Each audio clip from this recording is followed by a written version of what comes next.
say to your kid, how many times do I have to tell you, you should stop right there and say, what have I done to fix that? Because obviously they haven't gotten the message yet. And you haven't made it painful enough for them to get the message yet. Okay? All right. Discipline starts the minute your child comes out. Okay? I've had parents tell me that children do not understand till 2 what is right and what is wrong. That is the biggest lie in the world. Okay? And just think about the word no and your tone of voice with a child. I can make a 6 or 7 month old child cry with the tone of my no. Right? You bite my boob when you're breastfeeding? And I'm like, no!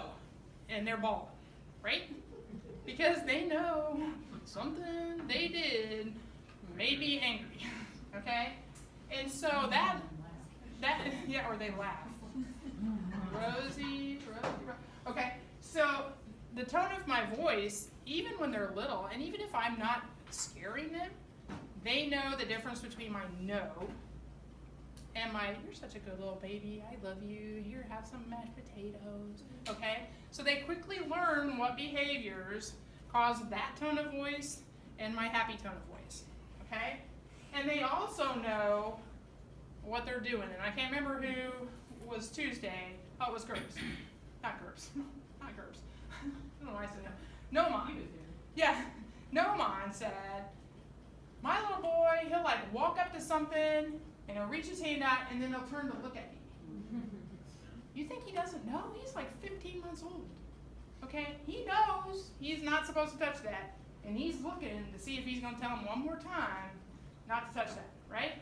So 2 is way too late, okay? If you don't start early, you lose the battle later. And I say that to moms all the time downstairs. Like that 4-year-old running all around the room doing all these things, and she can't get him to sit down or do anything. And she'll say, I can't get him to do anything. Doesn't matter what I tell him, he doesn't do anything. What do you think he's going to be like at 13? Holy cow, I can't even pick him up and hold him anymore and keep him from going somewhere. Okay? So you got to get the respect and the whole thing going early on so that later something's happening. All right, 1 in 20. That is what the gambling boat uses to keep me pulling the arm of the gambling machine, right? I put in my nickel. I never go to the gambling boat, by the way. Pull the arm, it does nothing. I put my nickel, I pull the arm. It gives me some money. Put my nickel, pull the arm. And if it rewards me 1 out of every 20 times, I keep playing, okay? They know that, all right? Because they want my money, right? So kids are motivated by that same 1 in 20, okay? So now think about every day as you're trying to discipline, if you give in 1 in 20 times, it may be worth it for the reward that they're getting, depends on the behavior, right? For them to continue that behavior to see if they can get it, okay? And to extinguish it then, you're gonna have to go way beyond that 20, all right? So that requires that daily consistency. So every single day, all the time, I have to be consistent in my discipline pattern, okay? Now you take this mom downstairs, whose emotional cup is empty. She doesn't have a dad at home to help her. She's got 6 kids in the household, and she has to be consistent. What do you think she does all day? No, don't touch, don't this, break up the fight, okay? She may be done. Okay, so she also needs some structure that she can maybe make that better. All right, then we're going to talk about some common sense approaches and some natural consequences. All right, so the other thing I hear from parents downstairs, I have tried everything. Everything. We've tried timeout, we've tried spanking, we've tried putting them in the corner, we've tried grounding them, we've tried washing their mouths out with soap, we've tried everything. Okay, so what is that? That's discipline gambling. Right? Because now I don't know if I say the word shit, whether I'm going to get my mouth cleaned out with soap and water, or whether she's going to be tired that day and let it go, or whether she's going to put me in the corner. And it may be worth it because she may not do anything at all. Okay? So any type of behavior consequences will work. Timeout isn't the only way to do things. I'm not saying that is. There's other ways, but it has to be consistent, okay? And I used to give this lecture and say, this is what I use on my kids, and I'd preface it with, I hope it works, because my kids were like 9, 8, 6, and 5. So people were saying, like, your kids aren't even grown yet, so how do you know? Okay, so now they're 21, 20, 18, and 17. You're all right. You're okay, kids. We didn't have the teenage angst, by the way. Okay. So maybe they won't turn out to be productive citizens and something terrible is going to happen in the next couple of years. I don't know. It may happen. But at least I got them through 18, which is all I have to do, right? After that, it's there. Okay. All right. So trying everything means that I, as a child, never know what I will get gambling, and it might be worth it depending on what I get out of it. Natural consequences. This is the easiest discipline ever. If there's something that's going to happen to the child that won't kill them, that is unpleasant, let it happen. Okay? I don't want to wear my coat to school. Fine. It's 42 degrees with a 20-mile-an-hour wind today. You're going to stand at recess for 15 minutes and freeze your butt off. But I don't say that. I send them to school. The teacher calls me and says, you didn't send the coat today, and they didn't want to wear one. They will not die on the recess playground today, but they will wear a coat tomorrow when I tell them it's going to be 42 degrees with 20-mile-an-hour wind, because they're going to freeze their butt off today on the playground. Okay? Easy. All right? I don't want to do my homework. Okay. When you fail and you get to go to second grade again next year, I guess that's okay. All right? But it may be, I'm not waiting for them to fail second grade. I'm doing something sooner than that. I don't really want them to fail second grade. They may have to stay in recesses because their homework isn't done, right?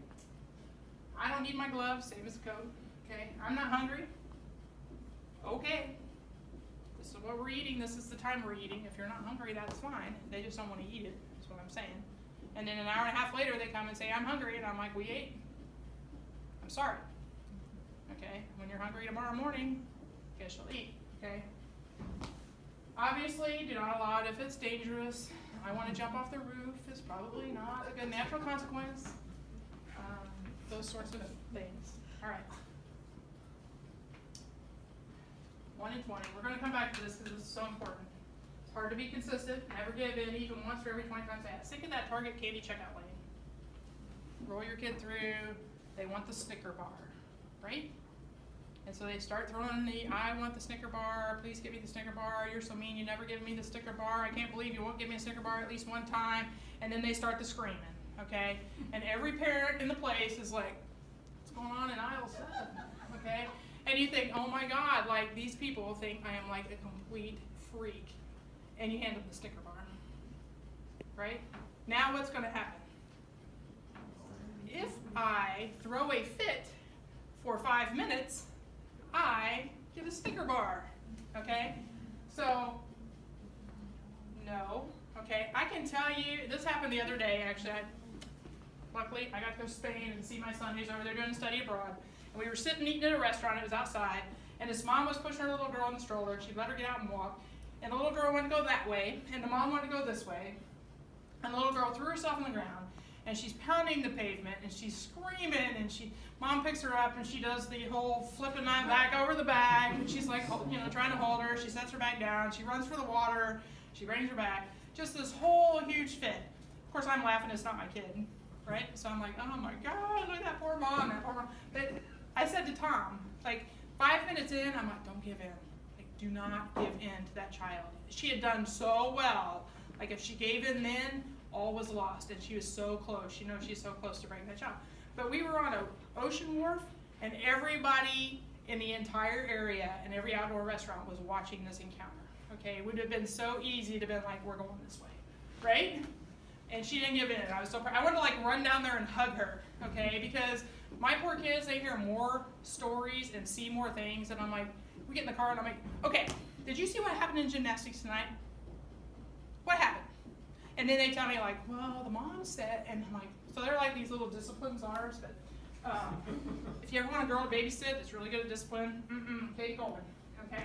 No, Katie's already hired. Okay, Katie's already hired. With me first. And she does think Rosie's this week's her lover. Okay.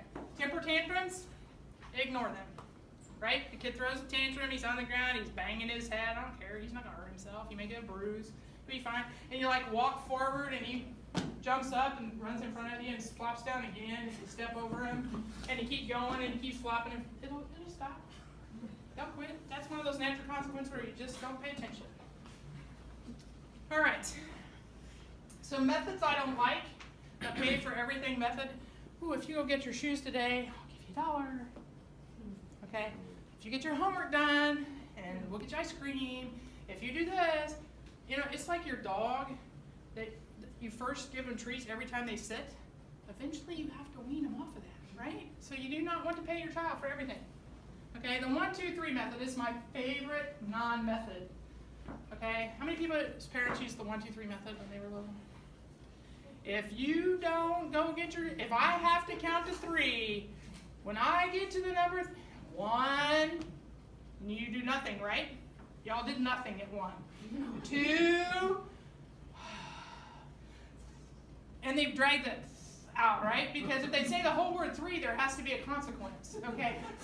And then you jump up and go do it, okay? So you learned that 3 meant your dad was serious. So why didn't Dad make you know 1 was serious? Do I really want to wait till 3 to keep you from running into the traffic or to do something else that's going to kill you, okay? I want you to do what I ask now, not at number 3, okay? And you learned it, right? 3 was the end. Done, okay? If I have to get up method, this was another thing that no one says he still does. Okay, he's like, this is the way I was raised, and I'm sitting here at this lecture thinking I'm 30 years later and I'm still doing this. He's like, my dad will be like, hey, Noah, could you take out the garbage? And I'm like, I'll get it in a minute, Dad. And he's like, waits a while, and he's like, fine, I'll do it. And he starts to get up, and I get up and go do it. He's like, why am I not doing it when he first asked me? And I'm like, I don't know, no, Mom. Like, I don't know. But that's the other thing. Like, if I have to stop this car, stop the car. Okay, take care of it. All right. The never do anything method, and that's what you were seeing, right? The kids run everywhere. I don't know how to handle this child. They never do it. Okay, you do not have to yell to command respect. Okay, I used Nahid as an example. You can tell her I did because she's not here either day. If I look at Nahid with a withering glance, she's like, Dr. Golemon, what'd I do? I'm so sorry. Like, what'd I do? And I'm like, I don't know, I'm just messing with you. You know? Okay? But the same deal, like that same, I can look at my kids and they're like, sorry, Mom. Because they know with either what they said or what they did that I'm disappointed. Okay? And think about a cop car lights in your back window. Like they may not even stopping you, but what's your stomach doing? Like, oh God, did I replace the little sticker on my tag? Do I have a tail light out? Am I speeding? Okay? So we all know when we may have done wrong, and we don't want to get caught in it. All right, my kids love singulars. Mom, could you pick up that chi I dropped? If it's only 1 noodle, it's just a chi. Okay. Timeout is so easy to teach. Okay. Your kid has to understand 3 things. Okay. They have to stay in the chair. Okay, so when I teach it in the office, I say, okay, little 5-year-old, I sit them on the table and I say, we're going to teach you 3 things today. When your mom tells you that you've done something wrong, you have to go to the chair, your butt has to stay in the chair. Tell me what your butt has to do. It has to stay in the chair. Can you get up from the chair? No, I can't get up from the chair. Can you move from the chair? No, I can't move from the chair. If you get up, what has to happen? I have to go back to the chair. My butt can never leave the chair. Good, okay? Let's be quiet for the entire time that you, before you can get up. Okay, when you're in the chair, you have to be quiet before you can get up. And you have to be quiet as long as your mom wants you to be quiet. So you just can't say anything. You gotta quit crying. Okay, so what happens in the chair? Can you be crying? No. I need to stop crying. Okay. Can you say anything like, Mom, I want to get out of my chair? No. Can you say, I'm never gonna sit in this chair, you can't make me sit in this chair for 25 minutes and then expect to get out of the chair? No, I have to be quiet, okay? 2 rules down, okay? These are 5-year-olds, they're easy, okay? Answer question appropriately and immediately do task, okay? So then I say to them, like, okay, then when you get up, whatever it was your mom asked you or dad asked you to do, you have to go do it, and you have to do it with, like, promptly and with the proper attitude, okay? So no whining, no anything else, okay, all right? And so then we practice a scenario, and I say to Mom, okay, here's how you do it.